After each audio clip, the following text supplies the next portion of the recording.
Hi, this is ZPPS Daudgaon. Today we are starting our regular activity. One day, one structure. We have taken the challenge of 100 days, 100 structure. आपण 100 दिवसामध्ये 100 structure शिकण्याचं एक challenge घेतलेलं आहे. त्यातला आज दिवस आहे day 25. Day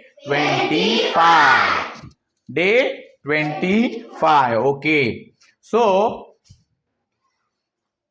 today we are learning the structure yes plus, has plus, no plus, o. Yes means subject. Okay. आता हॅजच्या वाक्यामध्ये कोणकोणते सब्जेक्ट येतात सांगा बरं सगळ्यांनी. नाउन मध्ये आज आपण कोणाचं नाव घेतलंय? पूजा. म्हणजे आपण नाउन काही पण घेऊ शकतो. रेश्मा हे नाव आपण बऱ्याच वेळेला घेतो. आज आपण काय घेतलेले? पूजा घेतले. कधी आपण राहुल घेत असतो. Reshma, so look at me. बघा आता आपल्याला हॅजचे निगेटिव्ह वाक्य करायचे. कसे वाक्य करायचे? निगेटिव्ह. त्यासाठी आपल्याला नोचा वापर करायचा. कशाचा वापर करायचा? नो. समजा आता आपल्याला म्हणायचंय माझ्याजवळ पेन नाही, तर आपण म्हणतो I have no pain. I म्हणल्यानंतर हॅव घेतो. पण ही शी इट नाउन असेल तर हॅज घ्यायचं. आपल्याला जर म्हणायचं की त्याच्याजवळ पेन नाही तर कसं म्हणू आपण? ही. तिच्याकडे मोबाईल नाही. कोण सांगतं? तिच्याकडे मोबाईल नाही. हा सांगा माऊली.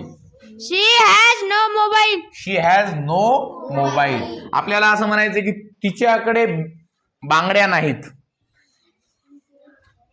तिच्याकडे बांगड्या नाहीत. हा सांगा. She has no bangles. She has no bangles. आता आपल्याला थोडंसं वेगळे पण वाक्य करता यायला पाहिजे. इथं ऑब्जेक्ट म्हणून आपण वस्तू तर घेतो पण दुसऱ्याही काही गोष्टी आपल्याला घेता येतील. आता इथं आपण टाइम, एखाद्याजवळ टाइम नाही. आता त्याच्याजवळ टाइम नाही कसं म्हणणार आपण? एखादा माणूस खूप बिझी आहे आणि त्याच्याजवळ टाइम नाहीये कसं म्हणणार आपण? He has no time. Very good. He has no time. तिच्याजवळ टाइम नाही. हा She has no time. Very good. पूजाजवळ टाइम नाही. हा सांगा. Pooja Pooja has no time. Very good. आता आपल्याला इटचा वापर करता येईल का टाइम साठी? नाही. इटचा वापर आपण फक्त प्राणी, निर्जीव वस्तू आणि लहान बाळासाठी करतो. आता आपल्याला पुढे एक शब्द आहे बघा, प्रॉब्लेम. आता प्रॉब्लेम, समजा एखाद्याला प्रॉब्लेम नाहीये, काही समस्या नाहीये. आपल्याला म्हणायचे की तिला समस्या नाही. हा सांगा. तिला समस्या नाही. She has no problem. Very good. त्याला समस्या नाही. त्याला समस्या नाही. He has no problem. हा चला. शिंदे सरला समस्या नाही. हा Shinde sir has no problem. Shinde sir has no problem. माझ्या वडिलाला समस्या नाही. हा सांगा. My father has no problem. My father has no problem. आता प्रॉब्लेमचा वापर केला आपण. त्यानंतर आयडिया. बघा एखाद्याजवळ जर एखादी आयडिया असेल, कल्पना असतील तर आपण त्यासाठी त्या आयडियाचा वापर करू शकतो. जसं त्याच्याकडे आयडिया आहे किंवा त्याच्याकडे कल्पना आहे.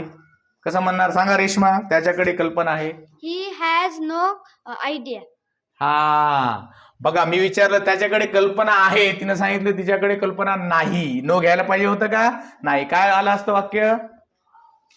He has idea. He has an idea. आणि त्याच्याकडे कल्पना नाही. आता सांगा.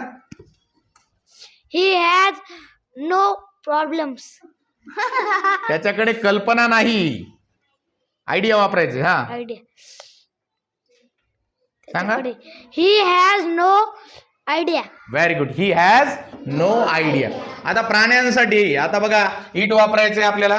आता हँड्स म्हणजे हात प्राण्यांना असतात का? नाही. एखाद्या जर समजा आपण हत्तीला बघितलं आणि म्हणलं अरे त्याला हात नाहीत, कसं म्हणणार आपण? त्याला हात नाहीत. सांगा. हा सांगा. It has no hand. शाबास. It has no hands. समजा आता आपण एखादा प्राणी बघितला, मांजर बघितली, मांजराला शिंग असतात का रे? हा, आणि मांजराला शिंग नाहीत, मग आपल्याला म्हणायचं समजा की तिला शिंग नाहीत, तर कसं म्हणणार? मांजर बघितली आणि आपल्याला म्हणायचं की तिला शिंग नाहीत, कसं म्हणणार? हा, कोण सांगत? हा, यस, तू सांग बेटा. हा, It has no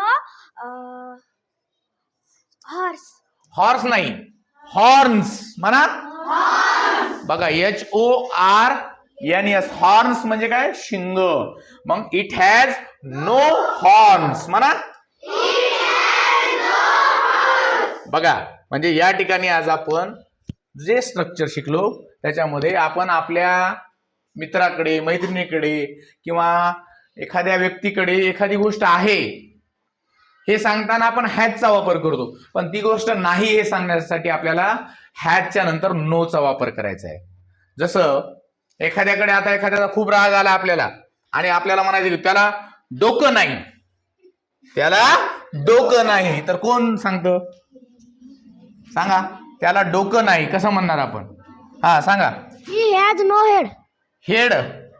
okay, he has no head. पण आपण हेड वापरतो का? काय शब्द वापरतो मग?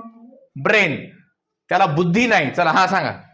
He has no brain. He has no brain. आलं का लक्षात?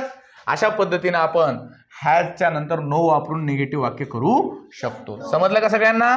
Okay, tomorrow write down at least 30 sentences. It means it is the homework for all of you that you should make 30 sentences using this structure. Okay, this is the homework for all of you. Okay, thank you so much for watching our video. Thank you.